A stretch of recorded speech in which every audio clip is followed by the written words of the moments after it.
ಪಕ್ಷದ ಹೈಕಮಾಂಡ್ನವರು ನೂತನ ಜಿಲ್ಲಾಧ್ಯಕ್ಷರನ್ನು ಆಯ್ಕೆ ಮಾಡಿದ್ದಾರೆ. ಕೆಲವು ಅಭ್ಯರ್ಥಿಗಳು ಕೆಲವರು ಆಗಬೇಕು ಅಂತೇಳಿ ಆಸಕ್ತಿಯನ್ನು ವಹಿಸಿದರು. ನಮ್ಮ ಕ್ಷೇತ್ರದಲ್ಲೂ ವಿಧಾನಸಭಾ ಕ್ಷೇತ್ರದಿಂದಲೂ ಅವರು ಕೇಳಿದರು.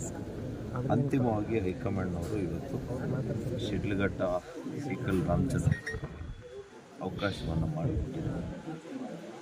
ನಾವು ಈಗ ಅವ್ರ ಜೊತೆ ನಿಂತು ಜಿಲ್ಲೆಯಲ್ಲಿ ಪಕ್ಷ ಬಯಸಿದಂತೆ ಎಲ್ಲ ನಾಯಕರುಗಳು ಸೇರ್ಕೊಂಡು ಪಕ್ಷ ಬಲವರ್ಧನೆ ಮಾಡೋದರಲ್ಲಿ ಯಾವ ರೀತಿ ಮಾಡಬೇಕು. ಏಕೆಂತಂದರೆ ಇವತ್ತು ಚಿಕ್ಕಬಳ್ಳಾಪುರ ಜಿಲ್ಲೆ, ಕೋಲಾರ ಜಿಲ್ಲೆ ಇವೆಲ್ಲ ಕೂಡ ಭಾರತೀಯ ಜನತಾ ಪಕ್ಷದ ಮೂಲ ಶಕ್ತಿ ಭಾಳ ಕಡಿಮೆ ಇದೆ. ನಾವು ಸಂಘಟನೆಗಳಿರ್ತಕ್ಕಂಥ ಜಿಲ್ಲೆಗಳು ಹೋಲಿಕೆ ಮಾಡಿದರೆ ಈ ಜಿಲ್ಲೆಯಲ್ಲಿ ಪ್ರಭಾವ ಕಡಿಮೆ ಇದೆ. ಹಾಗಾಗಿ ತಳಹಂತದಿಂದ ಅನೇಕ ಮುಖಂಡರ ವಿಶ್ವಾಸವನ್ನು ತಗೋಬೇಕು, ಕಾರ್ಯಕರ್ತರ ವಿಶ್ವಾಸ ತಗೋಬೇಕು. ಭಾಳಷ್ಟು ಕಠಿಣ ಸವಾಲಿದೆ. ಈ ಸವಾಲಿನಲ್ಲಿ ಬಹುಶಃ ರಾಮಚಂದ್ರೇಗೌಡರು ಯಶಸ್ಸಾಗಲಿ, ಅವರಿಗೆಲ್ಲ ರೀತಿಯ ಸಹಕಾರ ಕೊಡಲಿಕ್ಕೆ ನಾನು ಸಿದ್ಧ ಇದೆ. ಸರ್, ಇವತ್ತು RCB ಪ್ರಕರಣ ಖಂಡಿಸಿ ಬಿಜೆಪಿ ಪ್ರತಿಭಟನೆ ಮಾಡ್ತಿದ್ರೆ ಏನು?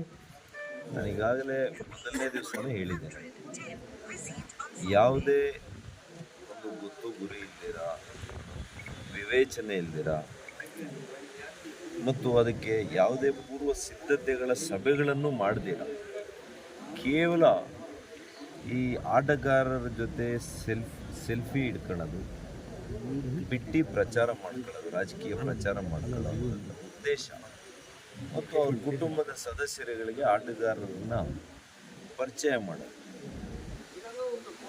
ಇದನ್ನು ನೋಡಲಿಕ್ಕೆ ಬಹಳ ಅಸಹ್ಯಕರ ರೀತಿಯಲ್ಲಿ ಕಾಂಗ್ರೆಸ್ ಸರ್ಕಾರ ನಿರ್ವಹಿಸಿದೆ. ಅದರಿಂದ ಇವರ ಒಂದು ಈ ಒಂದು ಯಾವುದೇ ಪೂರ್ವ ಸಿದ್ಧತೆ ಮಾಡದಿರ ಇರೋ ಕಾರಣದಿಂದ 11 ಜನ ಅಮಾಯಕರು, ಸಣ್ಣ ವಯಸ್ಸಿನವರು ಇವತ್ತು ಸಾವನ್ನಪ್ಪಿರುವಂಥದ್ದು ದುರಂತ, ಈ ರಾಜ್ಯದ ದುರಂತ.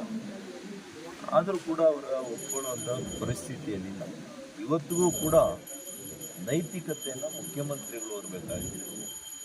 ಭಾಳ ಇಡೀ ಸರ್ಕಾರ ನೈತಿಕತೆಯನ್ನು ಹೊರಕೊಂಡು ನಾವು ನಮ್ಮಿಂದ ತಪ್ಪಾಗಿದೆ ಅನ್ನುವಂಥ ಮಾತನ್ನು ಕೂಡ ಹೇಳಿಲ್ಲ. ಹಾಗಾಗಿ ಕೇವಲ ಯಾವ ಅಧಿಕಾರಿಗಳು ಮಾಡಬೇಡಿ ಅಂತ ಹೇಳಿದರು ಅಂಥವ್ರನ್ನ ಸಸ್ಪೆಂಡ್ ಮಾಡಿದ್ರು. ಆ ಕಾರಣದಿಂದ ಭಾರತೀಯ ಜನತಾ ಪಕ್ಷ ಇವತ್ತು ಇವರೇ ನೇರವಾದಂಥ ಆರೋಪಿಗಳು. ನಮ್ಮ ಪ್ರಕಾರ ಈ ಸರ್ಕಾರನೇ ನೇರವಾದಂಥ ಆರೋಪಿಗಳು.